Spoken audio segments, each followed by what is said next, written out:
You just received your 352 thermostat from us and you're thinking, well, my thermostat has wires coming out of the wall and not connectors. No worries. You can actually remove these from the back of the thermostat and it's really simple to do.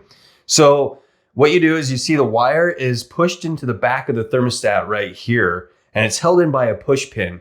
And so you can remove these wires. What you do is you need 7 hands for this job, but you basically take something small, a pick or a small screwdriver, and there's a little push pin right here that you can push down on.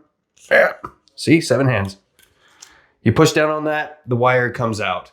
So you can just do that with all of them and all these harnesses will come out. And now you can take your wires coming off the back of your old thermostat and plug them right into there and you're ready to rock and roll. If you have any questions, reach out to us here at Hutch Mountain. We love you and we want to take care of you.